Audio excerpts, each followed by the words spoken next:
The following program contains graphic displays of courage. If you suffer from weak knees, this show might not be right for you. Check with your orthopedic specialist. Standing for truth in the four corners of America. Fighting for justice on the frontiers of the culture wars.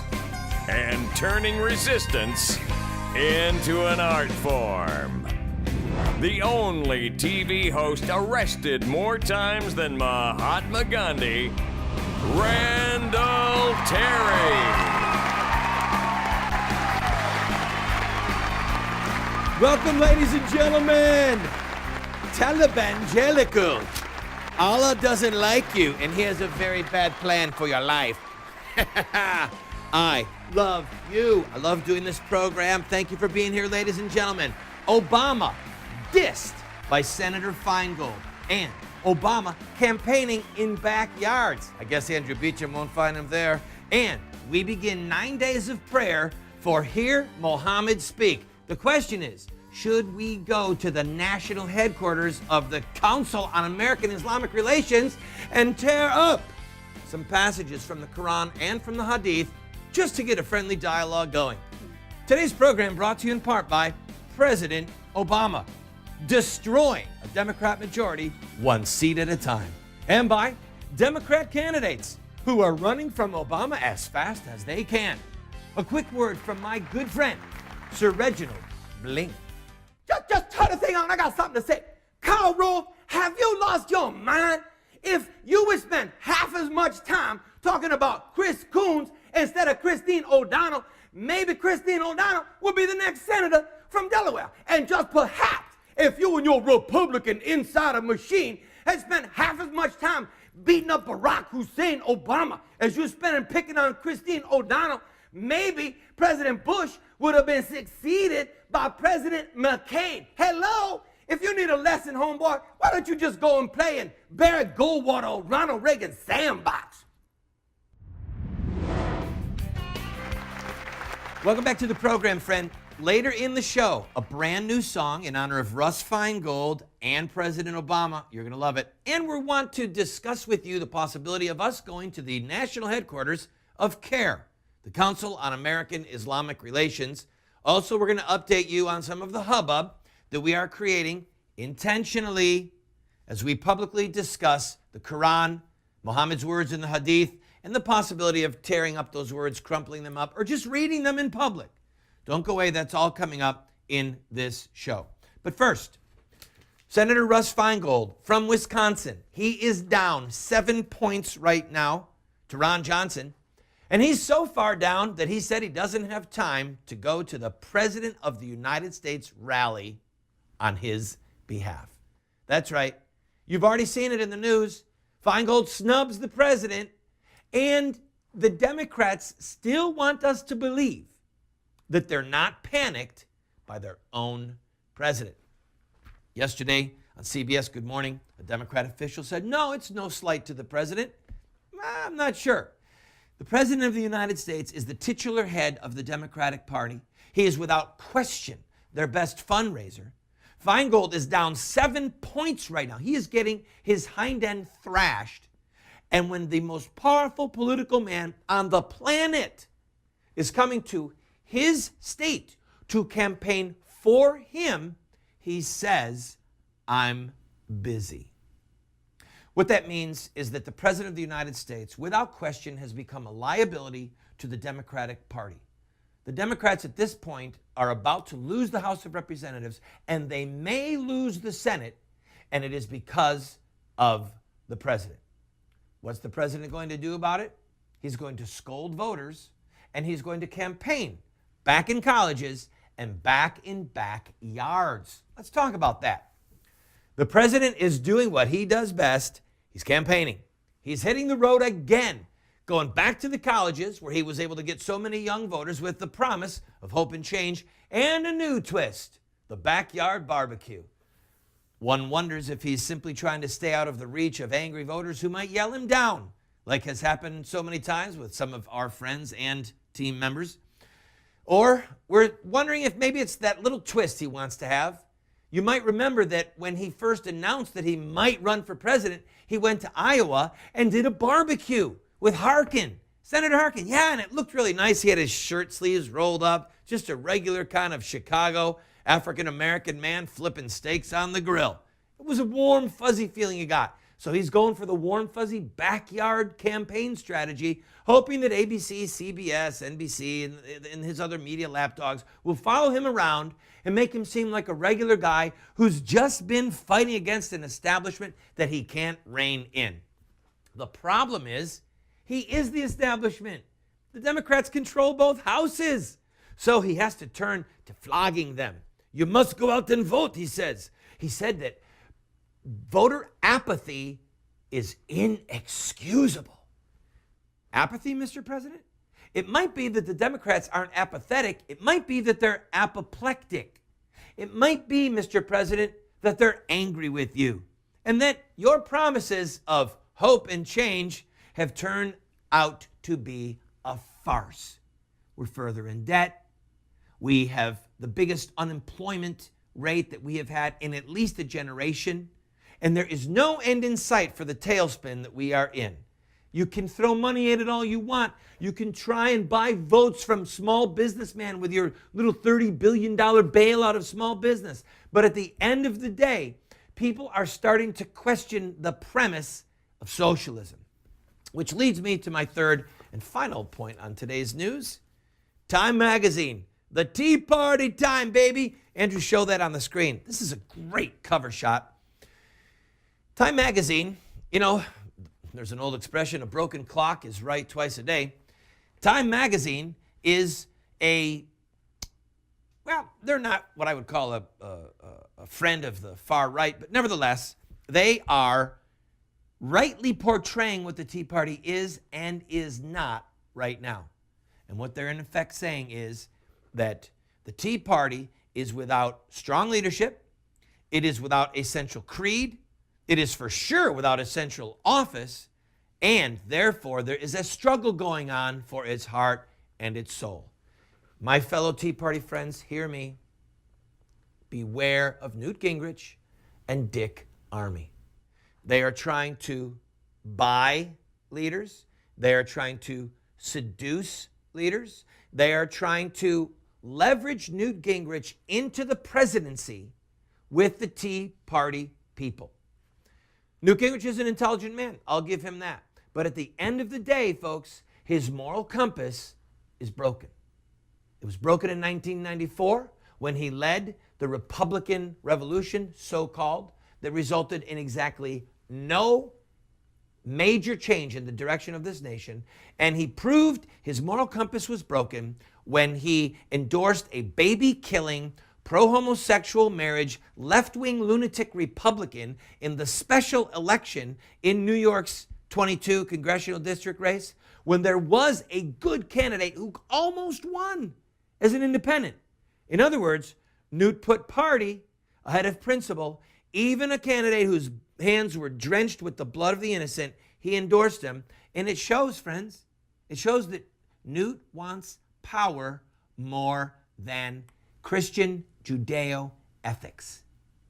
I don't want to follow somebody like that. I don't want to see the Tea Party movement become a rerun or a sequel to the pathetic contract of America back in 1994.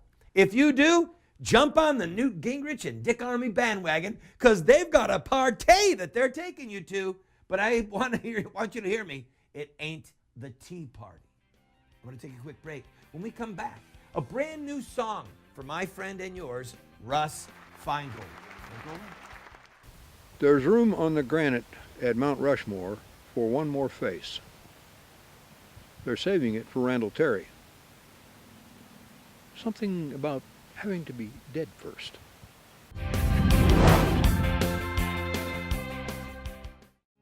Moments with Moses. Cursed shall be your basket and your kneading trough. Cursed shall be the fruit of your body and the fruit of your ground, the increase of your cattle and the young of your flock. Welcome back to the program, friend. It is I, the philosophical arms dealer for the right-hand side of your brain. And we all know that we think a little bit better when we can learn with song. Here's a new song for Russ Feingold and President Obama. This song was written because some friends of mine said that I had to do a song that had a B, a C, and a G. And I had to incorporate 3 words: Feingold, reconsidering, and burrito. This is the song that I have composed in honor of my friends.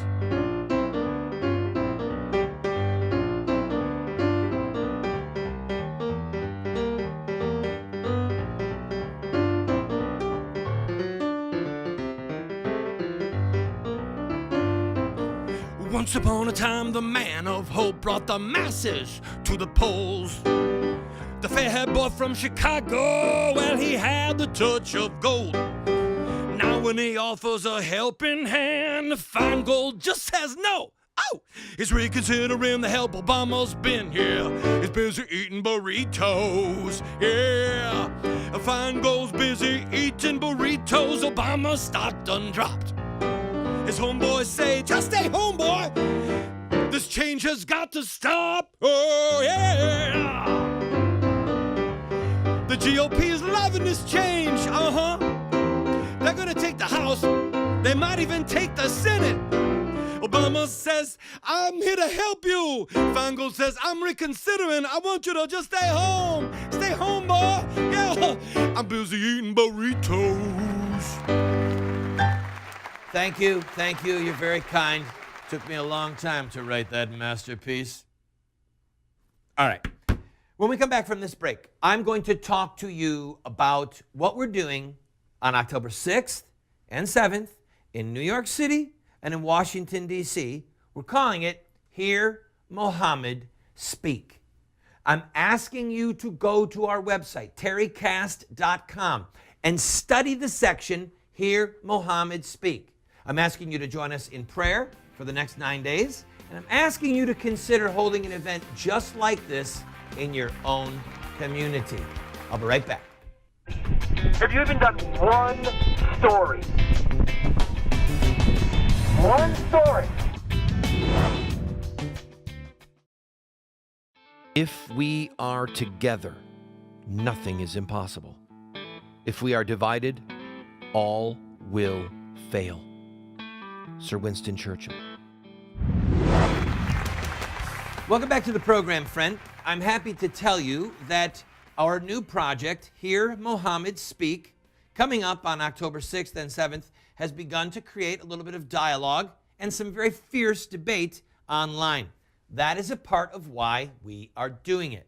Introducing people not only to Quranic passages that call for the beheading and crucifixion and killing of Christians and Jews, but more importantly, calling attention to the Hadith and the Sunnah, the words and the deeds of Muhammad that are not in the Quran. Because together, the Quran and the Hadith and the Sunnah form the foundation for Sharia law. Everyone's starting to get afraid of Sharia law. That's a good thing, but you need to know why you should fear it. And the fount of fear, my good friends, is Muhammad himself.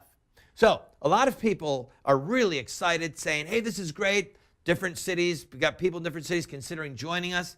But other people are going, how can you do this? What do you expect to gain? Oh, don't you know how horrible it is to show intolerance to someone else's holy book? All they need to do is go, and they'll be right up there with Islamic women.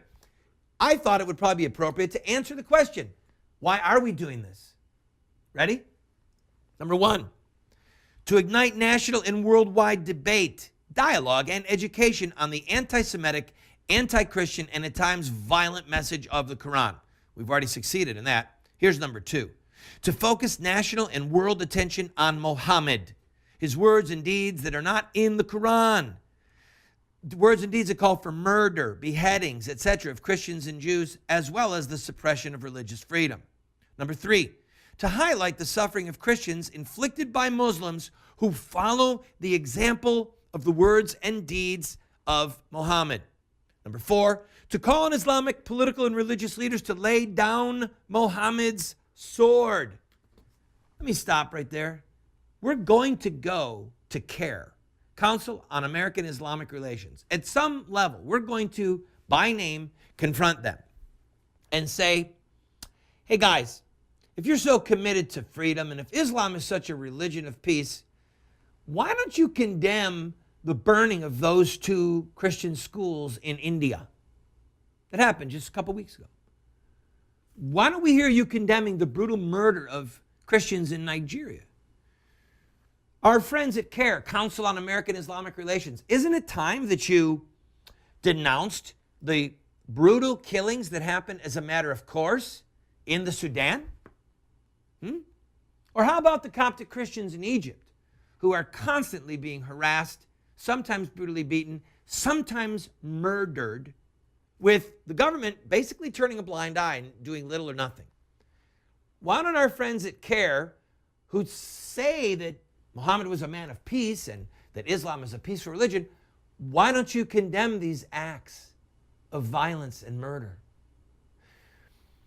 So, I know that some of you don't understand. I understand that you don't understand. Here's my request of you. Please, go to the website. Go to randallterry.com or terrycast.com and click on the button that says, Hear Muhammad Speak. The whole 6 points of why we're doing what we're doing are there. Look at them. There's a button showing the new training video. Look at it. There's the new video that we shot at Ground Zero in New York City. Watch it. There is a link, and perhaps for some of you this will be the most important one. There's a link to a little section on fear.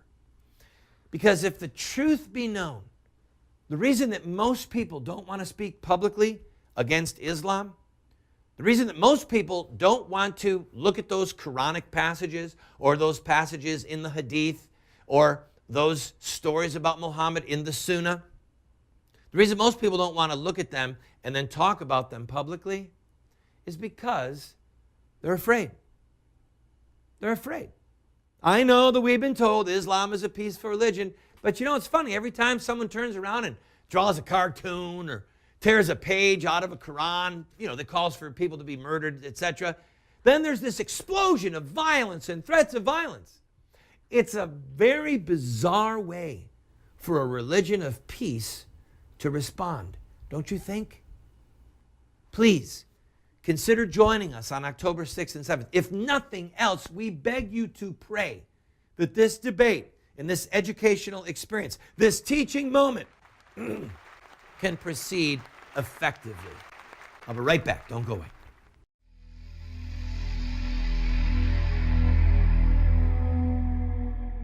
Appoint a wicked man against him. Let an accuser bring him to trial. When he is tried, let him come forth guilty. Let his prayer be counted as sin.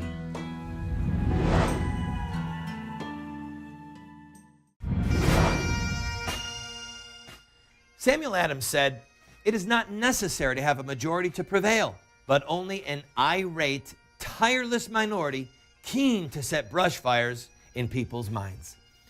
Friend, part of our mission, if we're going to reclaim this country, if we're going to restore liberty, if we're going to restore the right to life and rid ourselves of this socialist plantation, part of that means that we have to go into the public square and say and do things that are deliberately, are you ready? Incendiary. Yes.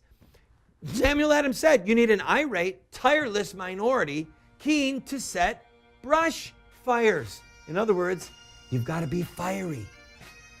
People are afraid. Why are you doing this with Hear Muhammad Speak? It's because we have to kindle the brush fire in people's minds, kindle this debate so that we can learn, so that we can discuss this. Please go to terrycast.com, click on the button, and see for yourself.